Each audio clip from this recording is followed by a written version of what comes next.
malgré ce soleil qui incite plus à être à la plage ou dans la campagne que dans une réunion politique. Elles sont données pour venir. Exactement, mais vous nous aimez tous. Bon, je vais faire le tour de la salle. Bon, vous connaissez tous. Je vais vous présenter Pascal Gana, qui est notre responsable au niveau du Conseil régional Loire-Atlantique. Jean Gochman, un de nos élus de Loire-Atlantique aussi. Alain Vélo, qui est le patron du Front National 44. Et vous connaissez tous, bien sûr, Roland Stahl. Non. Un de nos responsables de Trignac. Je ne vais pas prendre beaucoup de temps parce que je pense que Gauthier a beaucoup de choses à vous dire et Pascal de même.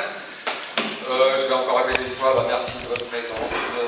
Je ne vais pas parler de cette campagne électorale parce que je pense que les deux orateurs suivants auront déjà beaucoup à vous dire. Et moi je crois que je vais terminer. Bon.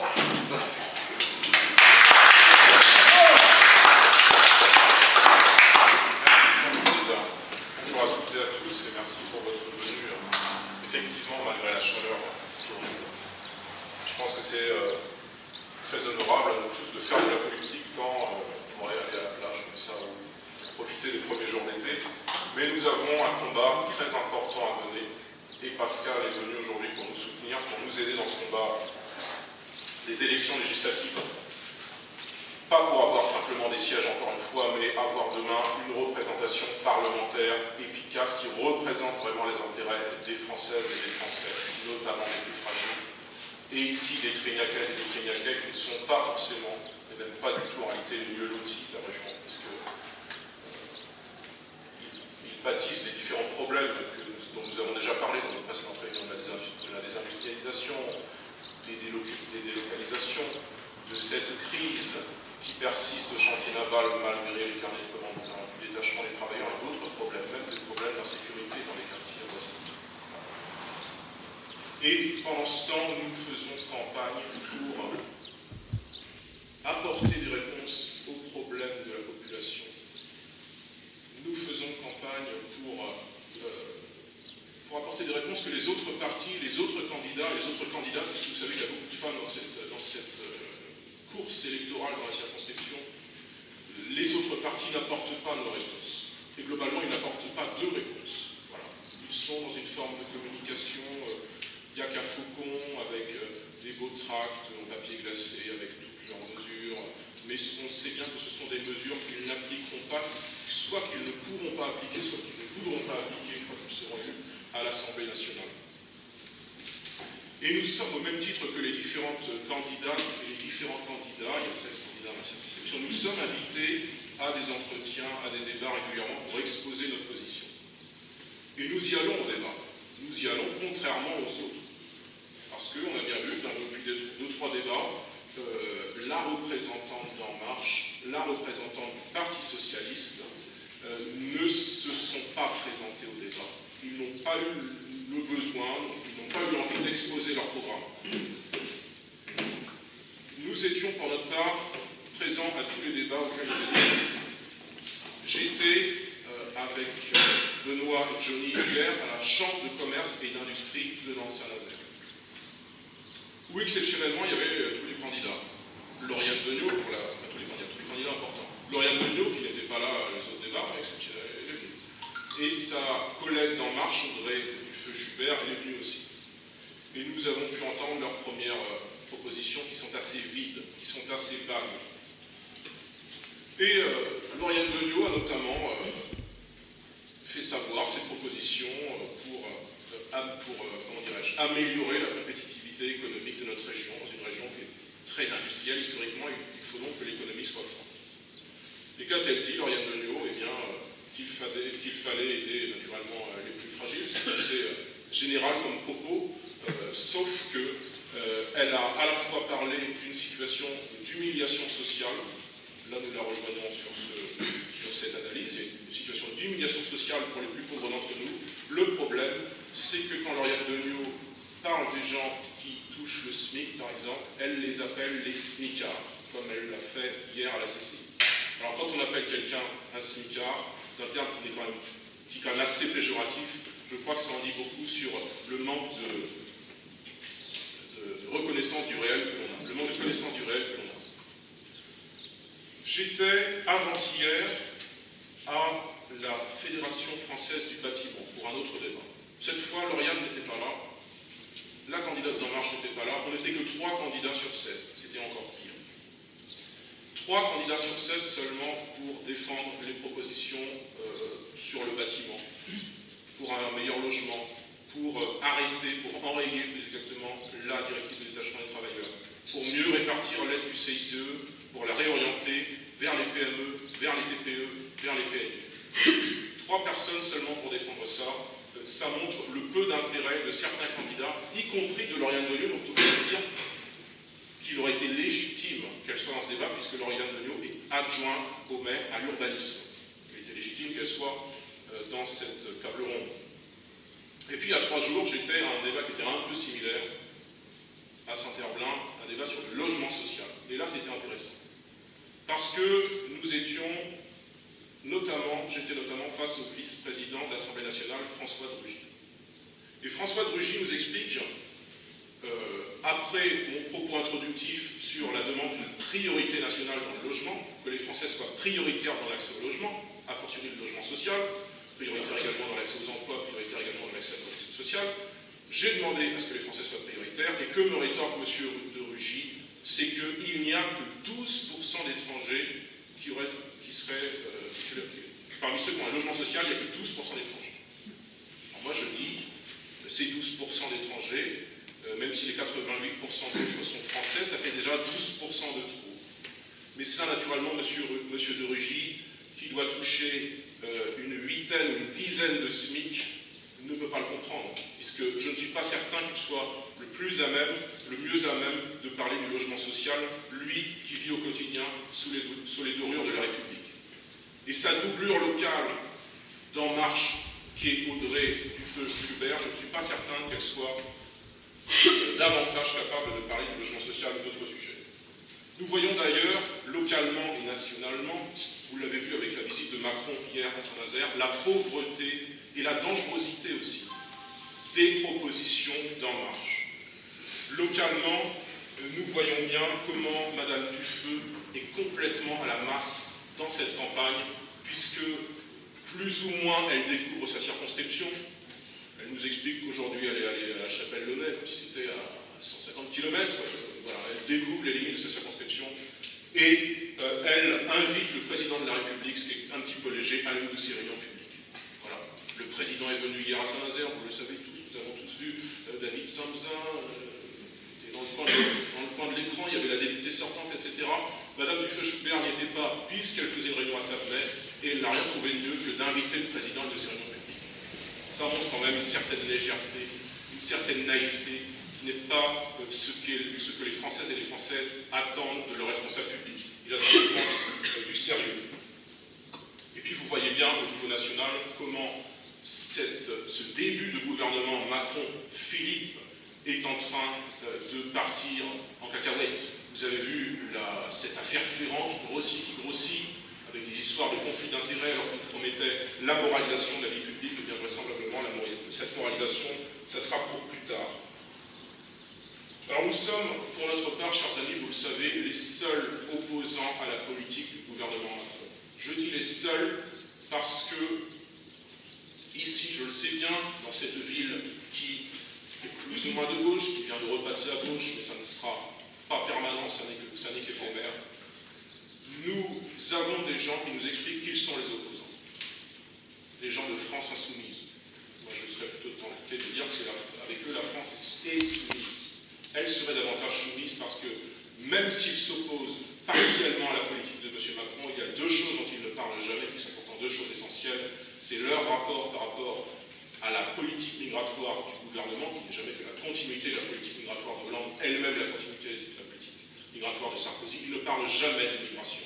Ils ne parlent jamais de la submersion migratoire que nous subissons, particulièrement depuis 2 ans, depuis l'afflux massif de ces réfugiés. Ils n'en parlent jamais. Et ils sont très vagues, ils sont très flous, très ambigus sur ce qu'ils pensent des institutions européennes. C'est un autre sujet qui les rend particulièrement peu fiables. Nous sommes les seuls opposants, localement et nationalement, à la politique de M. Macron. Ici, M. Hautfort n'est pas un opposant, c'est un continuateur de la politique de M. Macron. Et nous aurons, malgré l'absence de victoire, dimanche, nous aurons de plus belles victoires, nous aurons de belles victoires à l'avenir, vous le verrez. Il y a, mes chers amis, beaucoup de travail à faire, beaucoup de travail de terrain à faire. Pascal va nous l'expliquer.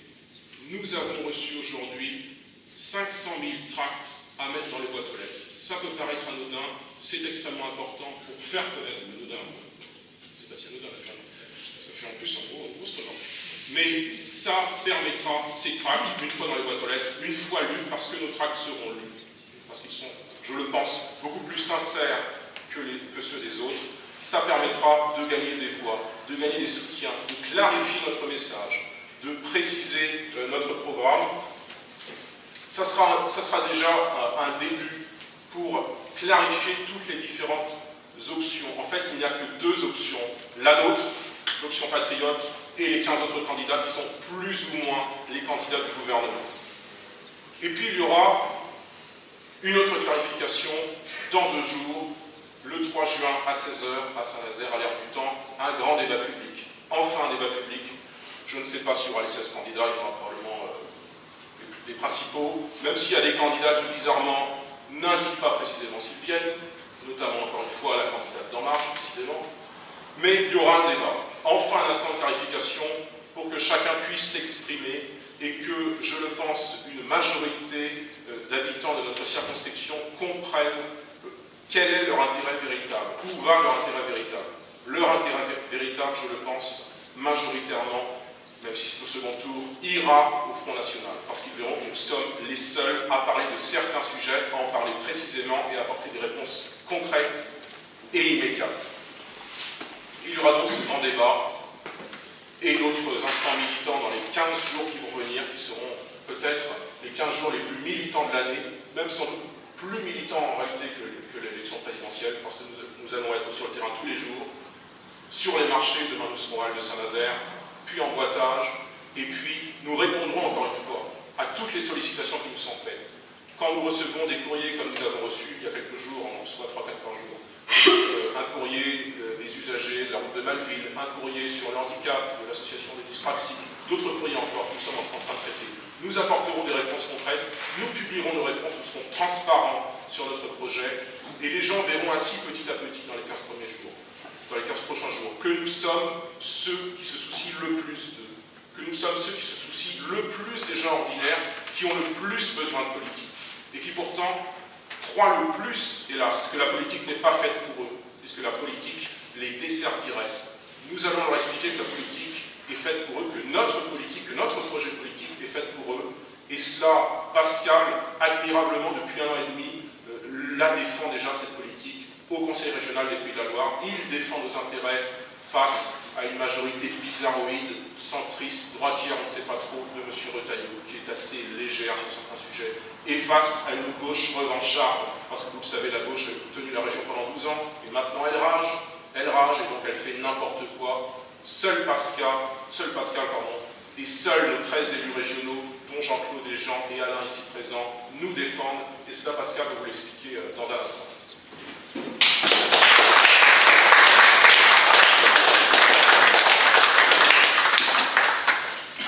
Bonsoir à tous, chers amis, et mesdames et messieurs, amis du Front National. Vous le savez, nous formons une communauté d'idées, je pense, et nous nous rattachons à une communauté qui nous dépasse, c'est la communauté française, la nation, et son État. Et j'y reviendrai, ce qui caractérise la France, c'est qu'elle s'est constituée historiquement autour d'un État qui a construit une nation. Ça a été d'abord l'État royal, ensuite ça a été la République, et cet État aujourd'hui est en danger. Alors tout d'abord, j'ai été très surpris en arrivant ici de voir que nous étions dans la salle d'Ulci September, militante communiste, qui apparemment a été assassinée 13 jours après d'être venue ici. J'espère que ce n'est pas le sort qui m'attend. Mais elle a été assassinée à Paris et je dois dire que je pense que dans les campagnes de la la Sarthe, j'ai peu de chance de recevoir un coup d'escopette. Mais enfin voilà, ça c'était pour nous amuser. Je note d'ailleurs qu'il y avait l'UFF, je ne sais pas si c'était l'Union française financière, l'Union des fanfares de France, j'ai essayé de trouver ce que ça pouvait être. Ça va être une organisation communiste obscure, comme le Parti communiste en a toujours fait naître, pour masquer ses projets. Et ça n'est pas tout à fait anodin, dans le fond, de voir qu'aujourd'hui en France, on est des personnes de ce type qui soient portées au pinacle, alors que c'était des terroristes. Dans une période où nous vivons nous aussi sous le terrorisme, on s'aperçoit que finalement la gauche a toujours favorisé le terrorisme indirectement. Lorsqu'elle favorise l'immigration, lorsqu'elle favorise l'éclatement des nations, eh bien, que ce soit en Afrique du Sud ou ici en France, elle obéit toujours au même principe, l'éclatement des nations et de leur État. Et notre État, notre nation, sont aujourd'hui en danger, vous le savez. Je pense qu'il y a tout d'abord, dans l'actualité de ces derniers jours, depuis l'élection présidentielle, un constat évident. La démocratie française, la République, ne fonctionne plus. J'ai cherché, là, pendant que Gauthier parlait, j'ai retrouvé l'article 4 de la Constitution, et nous sommes un peu au cœur du sujet, qui prévoit, et qui est un article qui est situé dans le titre 1, qui parle de la souveraineté, du rôle des partis et de la démocratie. Car la Constitution du général de Gaulle avait lié ces trois choses, c'est-à-dire que les partis, représentant les courants populaires, les grands courants d'opinion français, devaient contribuer à l'expression de la vie démocratique, et tout cela dans le but de maintenir la souveraineté française. Alors vous voyez bien qu'aujourd'hui, de toute évidence, cet article 4, dans l'esprit, dans sa fonction première, n'est plus appliqué. Pourquoi? Tout d'abord, la souveraineté, vous le savez, Emmanuel Macron s'apprête à préparer un gouvernement financier européen. On parle d'un ministre des Finances européen. Donc cette souveraineté est en danger. Mais pour y parvenir, il faut casser les opinions, les grands courants d'opinion, il faut casser la société française dans ses forces vives. Alors on le fait de différentes manières, on y reviendra, à travers la crise de l'austérité due à l'euro. On le fait aussi par la culture, on le fait aussi par l'enseignement, on le fait par l'économie, bien évidemment. Et le but, évidemment, c'est de parvenir à avoir une société éclatée, dans laquelle seuls des lobbies, des groupes de pression remplaceront les opinions. Et M. Macron est représentatif de cela. Il est en train, avec la complicité d'ailleurs de toute la classe politique, de faire exploser les partis politiques, les grands courants traditionnels. Le gaullisme est en train de se dissoudre dans le centrisme. La gauche est en train de se dissoudre soit dans l'affairisme le plus subalterne, comme M. Ferrand. L'opération main propre, il y a un éditorialiste qui a parlé de l'opération main moite. C'est-à-dire qu'on voit bien que finalement, ces gens-là ont décidé de briser entièrement ce qui faisait un peu la continuité de la vie politique française, ces grands courants qui permettaient à chaque Français, à travers des hommes politiques de conviction, des élus de conviction, dont nous ne partageons pas tous, et il y a les opinions de tous, bien évidemment, nous, gens du Front National, mais finalement, nous pouvions les respecter. Je pense qu'il y a eu toute une période de l'histoire de France où les hommes politiques étaient respectables. On a tous connu des députés communistes, des députés socialistes, qui faisaient leur métier d'élu, qui ne cherchaient pas à tromper les gens qui les avaient portés au pouvoir, et qui essayaient d'appliquer des politiques de gauche que nous pouvons récuser par certains aspects, mais ils avaient un souci. Peut-être les formes qu'ils prenaient n'étaient pas les bonnes, mais ils avaient le souci d'une justice pour le peuple. La droite, elle, avait le souci de défendre la nation, de soutenir l'économie. Or, on voit qu'aujourd'hui, la droite comme la gauche ont décidé d'abandonner l'économie aux multinationales et d'abandonner la politique à des groupes de pression qui, bien évidemment, essaient de faire croire aux Français qu'avoir des opinions politiques, ça n'a pas d'importance. Aujourd'hui, on nous explique qu'il faut gérer, qu'il faut manager.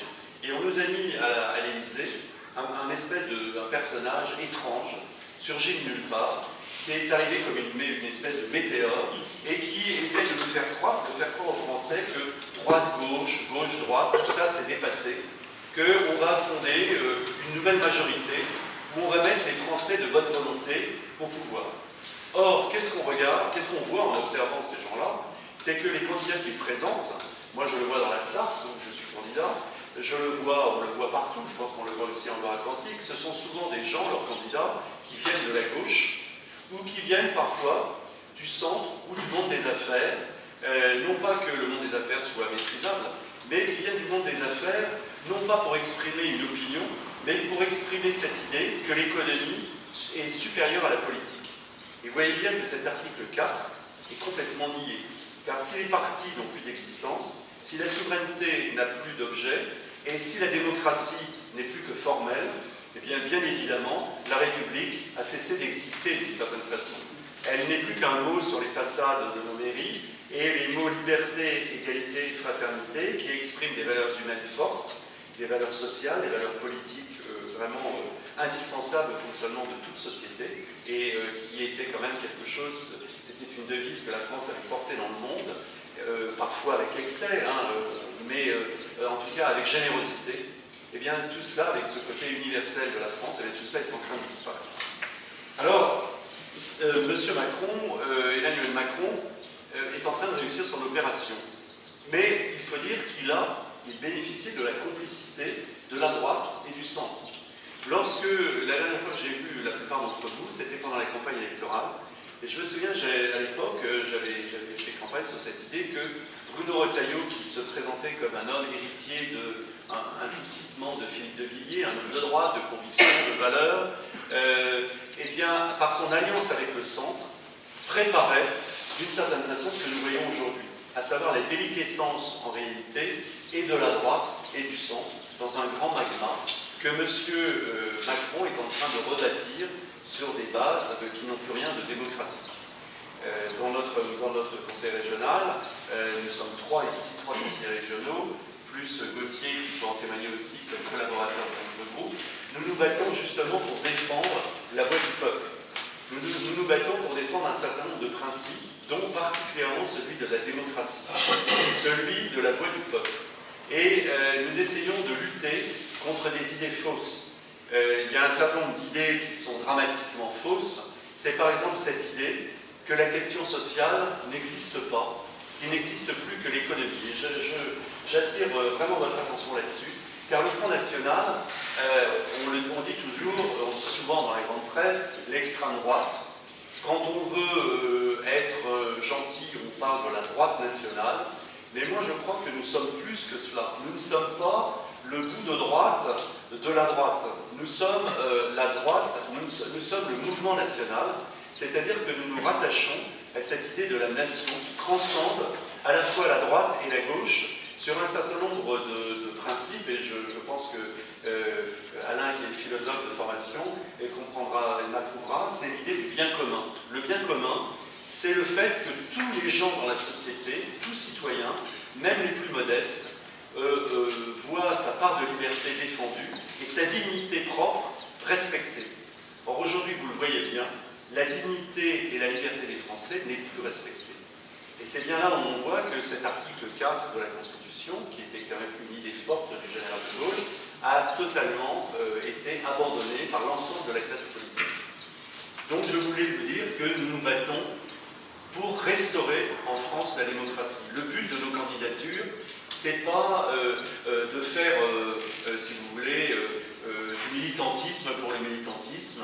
Ça n'est pas uniquement le fait de nous retrouver pour partager des idées. C'est vrai que c'est très important que nous soyons une communauté soudée, que dans nos circonscriptions, dans nos cantons, dans nos fédérations, nous ayons un esprit d'amitié française entre nous, qui transcende nos origines, nos formations, nos métiers, nos spécificités, au profit de la France. Et la France et les Français d'abord.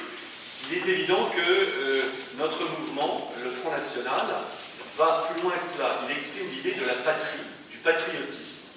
La patrie, le patriotisme, c'est quelque chose qui contient bien plus que simplement de la gestion économique, de la gestion législative. C'est quelque chose qui contient un héritage. Et cet héritage, il s'exprime et il survit lorsque chacun a sa place dans la société. Dans une société où tout le monde sera réduit au rang d'esclaves, de grands groupes financiers, y compris, et c'est là où la droite classique et les électeurs de droite qui ont voté Macron se trompent, ils ont été abusés. Car, je vais vous l'expliquer, la question sociale et économique fait que tous les Français, alors on commence par les gens les plus modestes, mais un jour on s'attaquera évidemment aux classes intermédiaires, et déjà les classes moyennes souffrent, et un jour on s'attaquera aux cadres, et je vais vous expliquer comment. La fameuse loi El Khomri, dont on parle tant, cette loi qui est l'obsession du macronisme débutant, qui obtient d'ailleurs le soutien, vous le voyez bien, à la fois du MEDEF, qui a fait campagne contre nous, également aujourd'hui de la droite classique. Qu'est-ce que c'est? Eh bien, c'est la continuité des 35 heures sous une autre forme. Qu'est-ce que c'est les 35 heures? C'est cette idée que, de toute façon, nous sommes dans un chômage de masse, que l'Europe est destinée à consommer les produits fabriqués ailleurs, que les Français seront des assistés en grande partie, et que donc le travail, la valeur travail, n'existera plus. Alors la valeur travail, c'est ce qui permet aux individus, aux parents, aux jeunes qui débutent dans la vie, de se placer dans la société. Il n'y a pas que le travail professionnel dans la vie, bien évidemment, on le verra, mais c'est quand même la première chose qui permet, dans une société, à chacun de subvenir à ses besoins, d'exercer un métier, de gagner de l'argent, tout simplement, pour subvenir à ses besoins et pour bâtir un avenir, pour avoir une vie autonome. Alors, quelle était l'idée des 35 heures de la gauche? C'était, puisque le gâteau est réduit, eh bien, on ne va pas essayer de le faire grossir en recréant de l'emploi. On ne va pas essayer de le faire grossir en pratiquant, par exemple, le patriotisme économique, en réindustrialisant la France, l'Europe, etc. Les frontières européennes ne vont pas servir, le fameux espace Schengen, à garantir la sécurité économique, la sécurité individuelle des peuples. Non, c'est simplement des structures qui sont mises en place pour permettre à des grands groupes transnationaux d'abaisser progressivement le niveau de vie des Européens pour en faire des individus atomisés qui progressivement verront leur niveau de vie se rapprocher des ouvriers chinois dont ils partageront d'ailleurs le même statut d'instabilité. Et pourquoi la loi El Khomri? Parce que finalement les 35 heures, on a bien vu que ça n'a pas fonctionné. Comme ça n'a pas fonctionné, on nous les revend sous une autre forme, puisque le gâteau est de plus en plus petit, que la masse de richesse à partager ne grossit plus, que le niveau de vie des Français a diminué considérablement. Essayez de vous souvenir, pour les plus âgés d'entre vous, le niveau de vie que vous aviez dans vos familles, lorsque le père travaillait, il arrivait à subvenir aux besoins de la famille. Après, on nous a expliqué qu'il fallait que ça ne suffirait pas, que les salaires ne suffiraient pas, le salaire d'un seul, il fallait le salaire de 2 personnes. On a présenté ça, ça pouvait être effectivement une idée généreuse. Les femmes ont fait des études, elles ont pris leur place, elles ont pris un rôle croissant dans la société, et c'est une bonne chose. Mais maintenant, on se rend compte que les femmes elles-mêmes, finalement, deviennent aussi les victimes de ce système. Les hommes, le travail masculin, qui était souvent le travail de production industrielle, a disparu. On a développé des activités de service, mais ces activités de service ne reposent plus sur une activité industrielle. Donc, qu'est-ce qu'on fait? Eh bien, on transforme les gens en précaires. Jadis, il y avait des gens qui travaillaient dur et qui gagnaient peu. On a appelé ça au XIXe siècle le prolétariat. Ce prolétariat a progressivement rejoint la classe moyenne dans les années 60 avec l'élévation du niveau de vie, lorsqu'on a reconstruit la France de l'après-guerre. Et aujourd'hui, on a détruit cela. Et on a remplacé ce monde du travail par le précariat. Le précariat, qu'est-ce que c'est? Eh bien, c'est la continuation des 35 heures. C'est de dire aux gens, dans le fond, ne vous faites pas d'illusions, vous n'aurez plus jamais de plein emploi. Alors, qu'est-ce qu'on va vous offrir?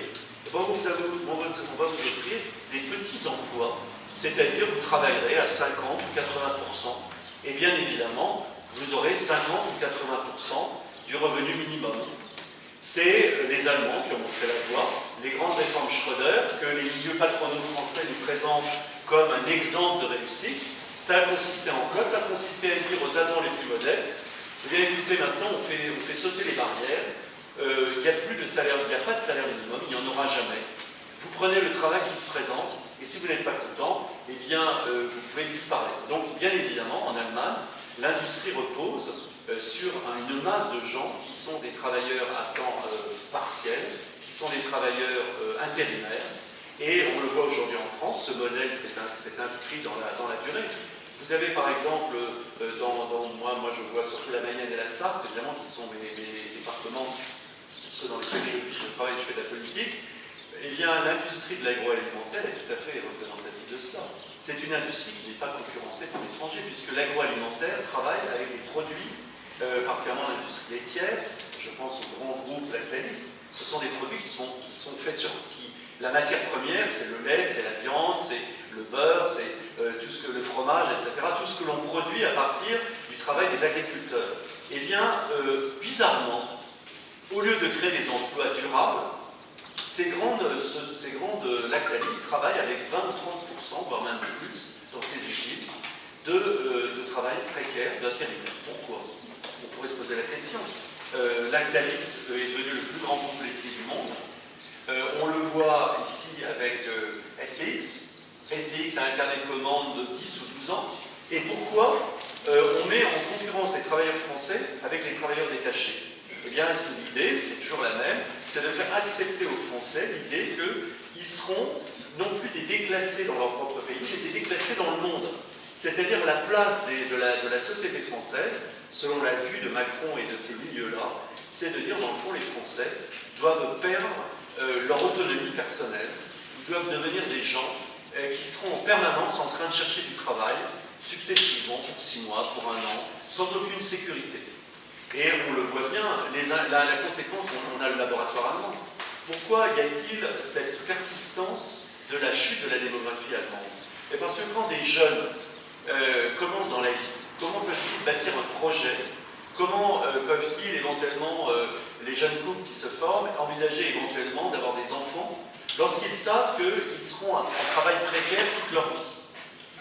Et bien évidemment, dans ces cas-là, qu'est-ce qui se passe? Eh bien, on ne fait pas de projet d'avenir, on essaie de survivre.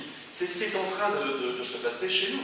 Vous pouvez regarder autour de vous le nombre de jeunes qui sont dans cette situation, qui ont du mal à trouver un logement parce que les agences immobilières leur disent « Mais qu'est-ce que vous avez comme fiche de salaire ?»« Ah ben j'ai un contrat en CDD. »« Ah ben oui, mais non, CDD, on ne prend pas. » Vous allez acheter une voiture, même d'occasion, le banquier vous dit « Ah ben oui, mais vous avez un CDD, on ne va pas vous prêter 2 ou 3 000 euros pour acheter une voiture, même d'occasion. Hein, vous n'avez pas de garantie. » Et quant à s'acheter un logement, alors là, inutile de vous dire que, bien évidemment, c'est impensable pour ces jeunes-là. Alors là, pendant longtemps, dans les milieux dirigeants, on a dit oui, mais bon, ça c'est les gens peu formés. Sous-entendu, ce sont les gens qu'on laissera sur le bord de la route. Alors que ça représente, si vous voulez, une majeure partie des Français. Tout le monde n'est pas destiné à faire des études d'ingénieur, et jadis, une personne qui avait la volonté de travailler, qui avait fait un apprentissage, qui avait appris un métier industriel en usine, etc., était sûr d'avoir toujours la capacité de trouver du travail. Aujourd'hui, c'est fini. Alors, dans les milieux dirigeants, on a dit oui, mais bon, c'est le petit peuple, c'est ce que tu disais tout à l'heure, comment les smicards. Mais le SMIC, c'est fini. Ça n'est plus les smicards, ce sont les sous-smicards. C'est le précariat. Alors, ces milieux dirigeants disent oui, mais ça, c'est la masse de manœuvre de l'économie. Quand on a besoin, c'est la variable d'ajustement. On engage des gens, puis on les jette, on les reprend, puis on les jette, etc., etc. Puis on les met en concurrence avec les travailleurs détachés, vous savez, les 800 travailleurs détachés officiels du bassin de Saint-Nazaire, qui sont sans doute d'ailleurs plus, parce que les statistiques font cruellement défaut. Et bien évidemment, cette question sociale et économique, elle est au cœur de notre combat. Parce que si nous ne recréons pas la dignité des Français par le travail et par l'emploi, nous ne pourrons pas reconstruire une société juste et harmonieuse. Et ce précariat, bien évidemment, son but, c'est de nous réduire en esclavage. Et les milieux dirigeants qui pensaient que ça ne frapperait que les gens relativement peu formés, cachent, et les classes moyennes supérieures qui ont voté Macron se sont fait abuser, car aujourd'hui, dans des métiers qualifiés, il existe, par exemple dans l'informatique, il existe maintenant la concurrence des ingénieurs informaticiens indiens, des ingénieurs informaticiens chinois, d'autres pays, ou du Maroc, ou d'autres pays, et par exemple les grands groupes industriels, Renault, a des centres informatiques qui fonctionnent pour réellement le fonctionnement, non pas de ses filiales étrangères, mais de Renault France, avec des ingénieurs informaticiens pour la recherche, l'aéronautique. etc.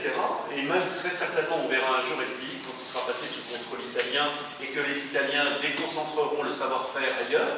Eh bien, ce seront des ingénieurs, des concepteurs indiens qui auront des modèles mathématiques pour faire les études techniques qui permettront de construire des avions, qui permettront de construire des voitures, etc. C'est-à-dire que ces jeunes diplômés qui pensent que eux, et leurs parents, qui pensent que en faisant des efforts, en faisant des études, ils se sauvent du précariat, eh bien ils seront, et ils commencent déjà à être victimes de cela. Donc, si vous voulez, il y a un grand mensonge dans l'économisme, c'est que tout le monde y passera. Vous savez qu'il y a des modèles aujourd'hui d'enseignement où on veut supprimer les enseignants. On veut faire des systèmes de formation sur Internet. Des grands groupes financiers vous assureront une formation par Internet. Vous passerez les examens, les tests sur Internet. Et donc, les enseignants ne seront plus nécessaires, beaucoup moins. Ce seront des gens qui seront simplement chargés de mettre en œuvre des politiques qui seront définies par des grands groupes en fonction de besoins économiques qui n'auront plus rien à voir avec la formation, c'est-à-dire la formation des esprits, la formation de gens qui ont une culture nationale, qui sont ancrés dans une histoire, qui ont des instruments intellectuels pour arriver à comprendre le monde dans lequel ils vivent, pour faire des choix politiques, quel que soit leur niveau social. Aujourd'hui, on ne veut plus de cela. Et voilà pourquoi, moi, je pense que la question sociale et économique est liée et que c'est quelque chose de très important. C'est dans ce sens-là que nous ne sommes pas que la droite nationale, nous sommes aussi la droite populaire et sociale. Et moi, j'attache beaucoup d'importance à cela, parce qu'il ne peut pas y avoir de justice s'il n'y a pas, si vous voulez, le respect de la dignité de ceux qui sont au travail et le fait que l'on donne du travail au maximum de gens dans un pays. Mais du travail digne, du travail décent. J'ai vu l'autre jour une émission, un reportage sur les bas salaires en Allemagne. Une dame qui était agent de nettoyage dans l'industrie depuis 20 ans. Elle gagnait 800 € par mois, alors que les salaires en Allemagne sont beaucoup plus élevés que chez nous. Et elle expliquait qu'elle allait avoir une retraite de 650 et que donc elle était condamnée, elle avait 60 ans à travailler jusqu'à 70 ans tant qu'elle pourrait. Elle expliquait qu'elle avait des rhumatismes, qu'elle avait de la tendinite, etc., qu'elle était fatiguée, physiquement usée, mais qu'il ne fallait pas qu'elle arrête, parce que sinon elle était à 650 € par mois en travaillant depuis 20 ans dans une entreprise de nettoyage. Eh bien, c'est le modèle qui est en train de s'installer et que M. Macron, à travers la loi El Khomri, veut mettre en place. Alors évidemment, il y a des gens de droite qui vous diront, et bien des petits patrons qui vous diront, oui, mais le marché du travail français a des blocages juridiques, etc. C'est vrai, il y a des blocages juridiques, on peut réformer le contrat de travail, certes, mais on ne doit pas le détruire. Or, le but, ça n'est pas de le réformer, c'est de le détruire pour transformer tout le monde en un numéro qui sera taillable et corvéable à merci. Alors ça, c'est quelque chose, moi, sur lequel je vous demande de parler autour de vous. Parce que c'est le grand piège du macronisme. C'est le grand piège dans lequel on va happer l'ensemble des individus. Et on le voit bien déjà avec les retraites qui diminuent, avec la fiscalité qui augmente. Progressivement, si vous voulez, on demande aux Français de souche, qui travaillent encore, de subvenir aux besoins de ceux qui les concurrencent, soit pour l'aide sociale, c'est l'histoire dont parlait Gauthier tout à l'heure pour le logement social, soit pour le travail.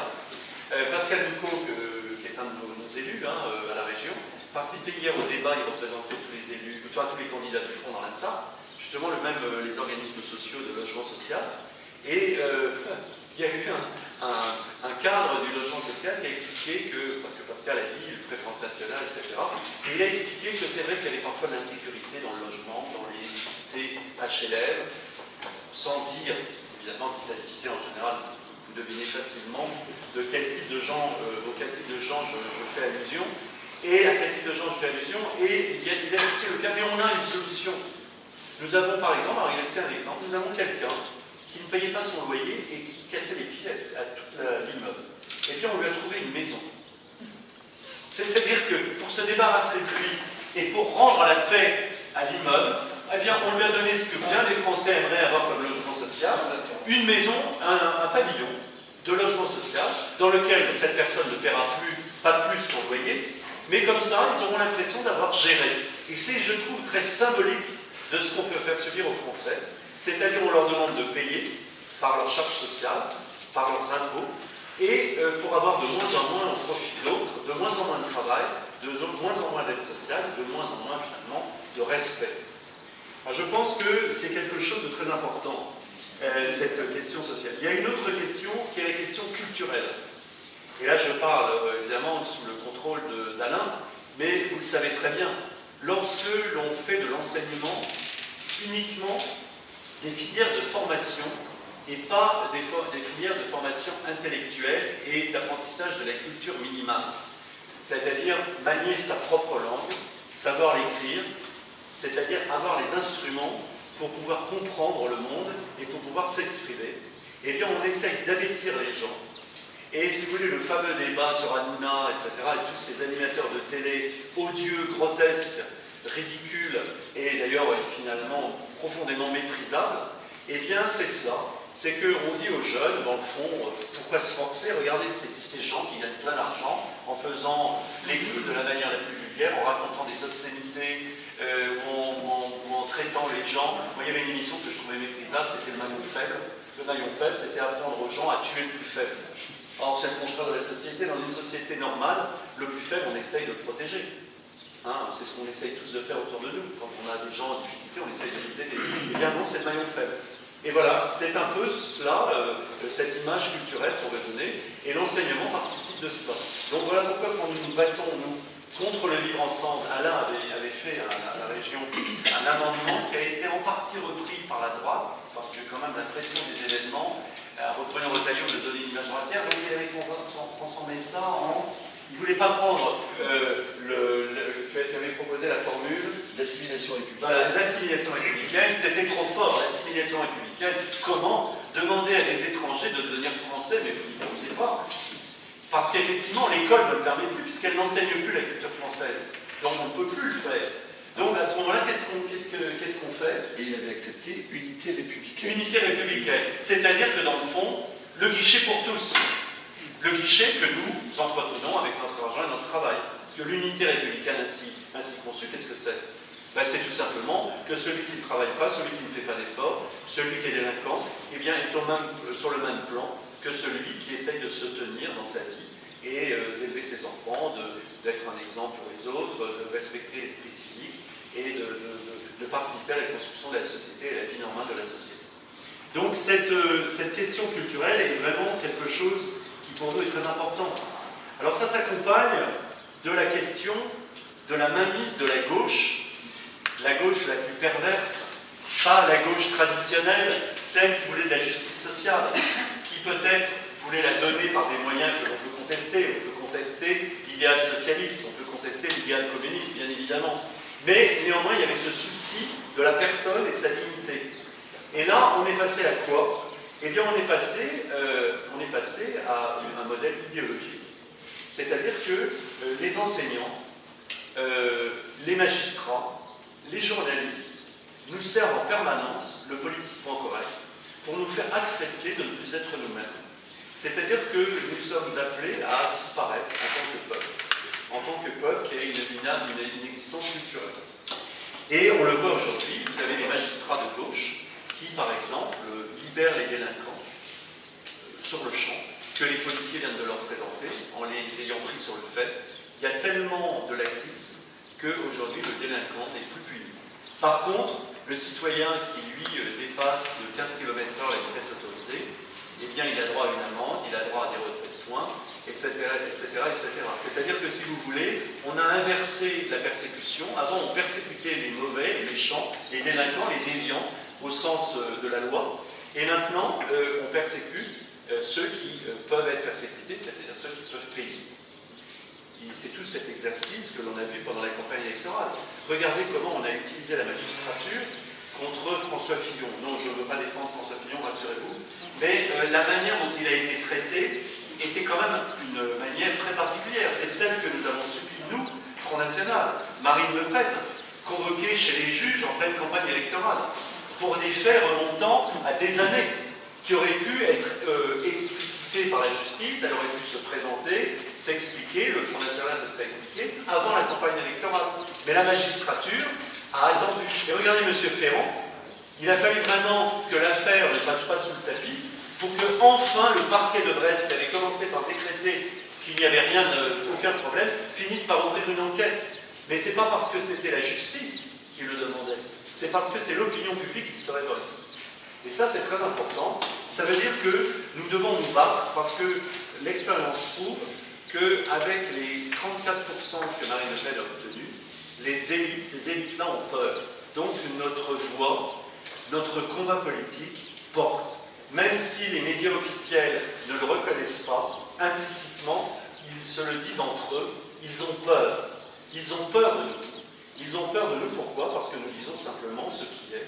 Je ne dis pas que nous détenons toute la vérité, mais nous détenons au moins la première des vérités, c'est celle de dire le réel. Nous disons ce qui est. Nous disons, voilà, le roi est nu. Et nous ne disons pas, ah non, il est habillé, il nous plaît, il est respectable, etc. Le roi qui nous gouverne, c'est ce système qui nous oppresse, eh bien nous nous disons qu'il est un système décadent que nous voulons abattre. Autre chose, bien évidemment, c'est la notion d'identité, qui est à la fois culturelle, mais également sociale et j'allais dire collective. On nous impose progressivement, vous voyez bien, des modes de vie dans certains quartiers qui ne sont pas les nôtres. Le Front National respecte toutes les religions. Le Front National n'est pas confessionnel. Le Front National accepte, et les Français ont toujours accepté qu'il y ait des gens ayant des religions différentes qui vivent ensemble sur le même territoire. Y compris d'ailleurs jadis dans des pays que nous avions colonisés, je pense à l'Algérie, au Maroc ou à la Tunisie, où des communautés vivaient ensemble. Il y avait évidemment une majorité de gens d'origine musulmane, enfin pas musulmane, il y avait une forte minorité juive d'Afrique du Nord, et il y avait des Français qui partageaient plus ou moins d'ailleurs l'héritage chrétien ou laïque, mais tout le monde vivait ensemble. Aujourd'hui, vous voyez bien que ce qui se passe, c'est qu'on nous demande d'accepter à travers le vivre ensemble que ce soit d'autres cultures et d'autres modes de pensée, d'autres manières de traiter les femmes, les enfants, qui existent. Et ça en est à un tel point que cette dame d'origine juive qui a été défenestrée dans Paris récemment, jetée par la fenêtre, elle s'appelle, je crois, Sarah Halimi. Elle a d'ailleurs le même nom que le jeune Halimi. Vous savez qu'elle a été torturée par cette espèce de sauvage. Voilà, c'est ça. Bon. Eh bien, elle a été jetée par la fenêtre. Et est-ce que, imaginez que des gens d'extrême droite aient jeté un musulman par la fenêtre? Vous imaginez? J'ai pas besoin. Il y aurait eu des centaines de milliers de gens dans la rue. Le président Macron, nouvellement élu, serait descendu pour dénoncer le fascisme dans la rue, à la tête des manifestants. Eh bien, vous avez vu le silence complet sur cette femme. Il a fallu, et même la communauté juive officielle, qui est de gauche, tout au moins celle qui parle au nom des Juifs de France, n'ose pas le dire, parce que voilà, ce serait politiquement incorrect. Tous ces gens qui nous condamnent, nous, en tant que Front National, en disant que nous serions, soi-disant, un danger pour la démocratie, quand un membre de leur communauté, de leur religion, enfin de leur culture, se fait défenestrer par des immigrés, ou des gens d'origine immigrée, eh bien, on ne doit pas le dire. Et voilà où nous en sommes, et je pense que, si vous voulez, ce combat des législatives, ce combat de la présidentielle, au-delà de toutes les questions, la question démocratique, la question sociale et économique, la question culturelle, la question identitaire, c'est tout simplement la question de la survie de la France. Marine Le Pen a mené un combat très dur. Elle a été très fortement critiquée par certains à cause d'un débat. Moi, je veux dire une chose, c'est l'arbre qui cache la forêt. La vérité, c'est qu'on a utilisé, les médias ont utilisé un débat sur un ton qui était inhabituel, parce que dans la démocratie française, il faudrait toujours se battre à pleurer le moucheté. Et Marine a utilisé un débat très passionné, elle a dit elle-même que c'était peut-être un ton excessif, mais on a essayé de culpabiliser tous les électeurs du Front et les électeurs de François Fillon qui voulaient rejeter la gauche, qui avaient été écœurés par la manière dont François Fillon avait été traité injustement par le système judiciaire et qui étaient prêts à voter pour Marine. Et le but de cette campagne de presse que vous avez vue dès le soir même et le lendemain, c'était justement de culpabiliser les Français. Et c'est un point très important. Il faut dire à vos amis, il faut dire à vos proches, il faut dire à tout le monde, cessez de vous culpabiliser. Le vrai sujet, c'est la survie de la France. Cessez d'écouter la France officielle. cessez d'écouter les médias, Ouest France, toutes ces chaînes de télévision entretenues par nos deniers. Car vous savez que France 3, qui est soi-disant une télévision d'État, s'il n'y avait pas le conseil régional et les départements, n'existerait plus. Les chaînes de télé soi-disant privées, LNTV, Télé Nantes, etc., sont financées par les collectivités territoriales. Toutes les petites radios que vous voyez qui interrogent les candidats, quand vous regardez leur budget, elles vivent de subventions des élus. L'autre jour, j'ai fait une expérience extraordinaire. J'ai été interrogé par une journaliste d'un petit hebdomadaire local qui appartient au groupe Ouest France. Je lui dis, ma concurrente LR, première vice-présidente du département, ne va pas aux réunions de la commission permanente. Jamais. Elle est première vice-présidente. Elle est maire de sa commune, qui est le fruit d'un regroupement. Elle a regroupé 3 communautés de communes, elle préside cet ensemble qui est quasiment un mini-conseil départemental. Elle ne va jamais aux réunions de la commission permanente du département. Elle se fait représenter. Eh bien, cette femme, j'ai simplement rappelé ça à la journaliste. La journaliste qui était en train de prendre des notes, brusquement, a cessé d'écrire. Alors j'ai répété ce que je me disais, sinon elle va peut-être écrire. Alors, comme elle voyait que je la regardais, elle a recommencé à écrire, mais je sentais que la main lui faisait mal. Parce qu'évidemment, j'avais dénoncé un classique local, soutenu par la presse locale, sachant que cette dame, elle a les colonnes ouvertes, elle a déjà eu des interviews dans la presse, 3 fois plus que moi. Voilà, on voit bien qu'il y a une France officielle qui ne veut pas que nous, France française, France de l'identité de la France, de la survie de la France, nous ayons droit à la parole et nous puissions nous exprimer. Voilà, c'est ce que je voulais vous dire. Je voulais vous dire qu'il fallait garder espoir et espérance. Parce que voyez-vous, les 34% de marine, ça n'est pas un échec. On essaye de dire aujourd'hui c'est un échec. Je pense que c'est un socle. C'est-à-dire qu'à chaque fois que nous nous battons, certes, nous pourrions dire nous aurions pu faire mieux. On peut toujours dire qu'on aurait pu faire mieux.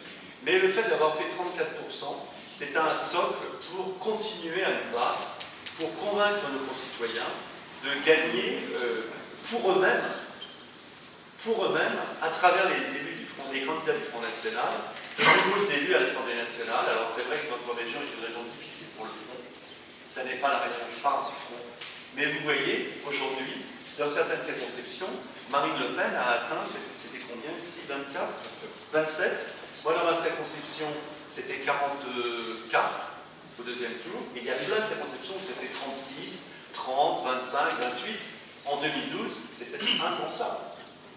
D'abord, Marine Le Pen était pas au second tour. Ça, personne ne le voit.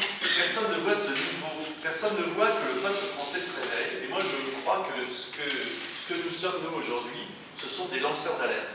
Vous savez, Wikileaks, ce personnage-là que les services secrets américains suivent et qui a été réfugié dans l'ambassade d'Équateur à Londres. Pourquoi on le déteste? C'est pas parce qu'il a trahi les secrets d'État. C'est parce qu'il a trahi les secrets de l'élite mondialisée et qu'il a démontré qu'il y avait des réseaux de pouvoir clandestins qui échappaient au contrôle démocratique. Souvenez-vous de l'affaire Macron, quand on a commencé à parler de ses comptes à l'étranger, ça a été totalement étouffé. Ça réapparaîtra forcément un jour. Mais on voit là le contrôle du grand système mondial pour empêcher le réveil des peuples. Voilà ce que je voulais vous dire ce soir. Je voulais vous dire de garder confiance. Il y a 500 000 journaux à distribuer. Chaque fois que vous en mettez un dans une boîte, eh bien vous offrez une petite part de possibilité de liberté à un de nos concitoyens. Certains le jetteront, ne le regarderont pas. Certains qui nous détestent, eh bien quand même le liront, se diront avec quand même, voilà. Et la démarche comme ça fait que, moi vous savez, j'ai commencé à être élu dans une autre région où j'avais la plupart de mes militants, c'était des gens qui venaient de la gauche, du Parti communiste et du Parti socialiste arrivé. Eh bien ces gens-là, qu'est-ce qui avait fait qu'ils avaient pris conscience de ce problème? C'est qu'ils voyaient la situation de la ville qui était devenue immigrée à 50%. Le réel est plus fort que le mensonge. Et je voulais vous dire que nous sommes du côté du réel contre le mensonge. Nous sommes du côté du peuple contre les fausses élites. Nous sommes du côté de la nation contre une vision perverse de la mondialisation. Nous ne sommes pas contre la mondialisation, nous sommes contre le mondialisme. Parce que le mondialisme veut nous tuer et que nous, notre volonté, c'est que la France survive. Et c'est sur cette idée que je me tairai maintenant, que je répondrai à vos questions avec d'ailleurs nos amis et collègues qui peuvent répondre avec moi sur ce que nous avons fait à la région.